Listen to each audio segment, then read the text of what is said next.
Good day everyone. I'm Muhammad Mahadali Sajili, a 4th year Customs Administration student.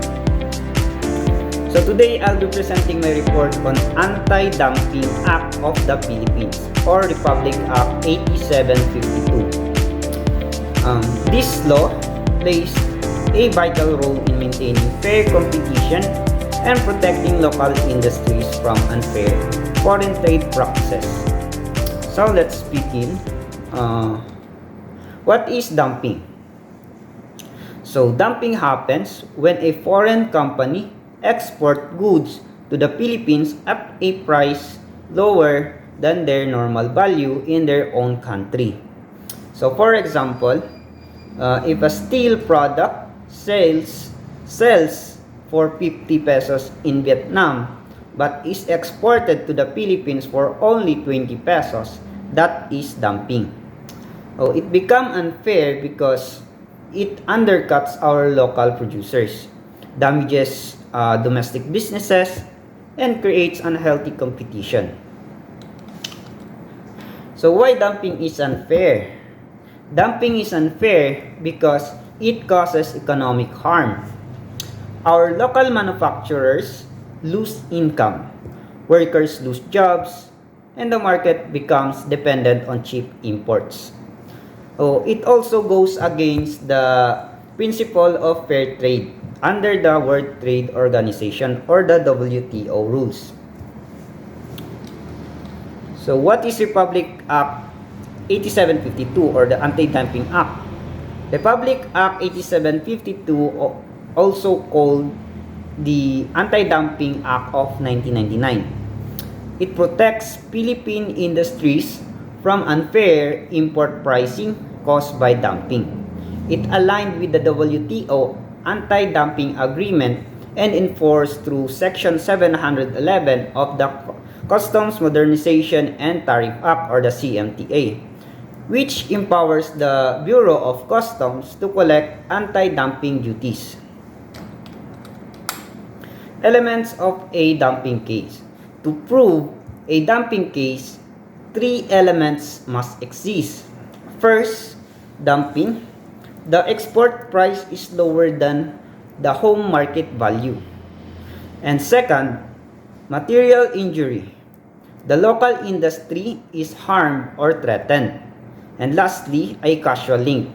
The injury must be directly caused by the dumped imports. So without all these 3, a dumping case cannot proceed. Implementing agencies. Several government agencies work together to enforce RA 8752. The Department of Trade and Industry or the DTI handles non-agricultural products, while the Department of Agriculture or the DA manages agricultural goods.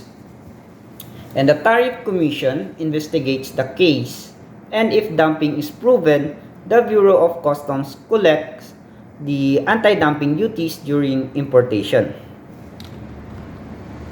Process of investigation. So the process starts with the petition filed by local producers. Next is the preliminary review to determine if dumping exists. Then, Tariff Commission conducts a formal investigation to confirm injury and price difference. After that, the DTI or the DA issues a final decision. And finally, the BOC collects the anti-dumping duty.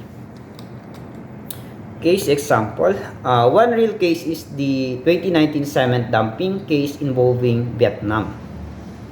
The DTI and Tariff Commission found that Vietnamese exporters sold cement in the Philippines at below fair value, harming the local cement companies.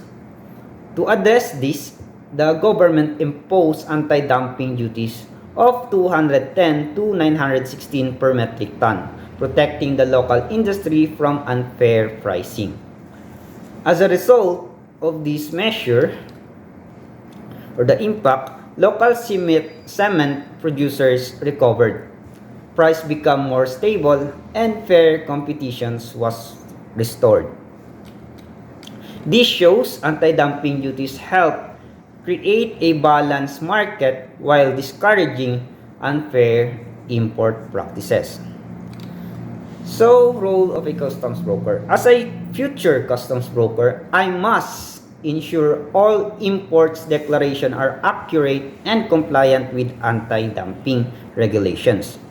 So, we play a key role in promoting ethical trade by ensuring imported goods are fairly valued and duties are properly paid, protecting both the industry and the government.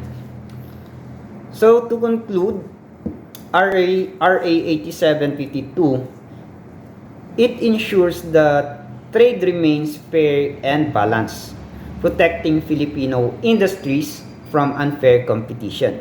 It aligns with the WTO principles on fair pricing and transparency. As a future customs brokers, we must uphold integrity, fairness, and professionalism in all trade transactions. Thank you for watching my presentation on the Anti-Dumping Act of the Philippines, or the RA 8752.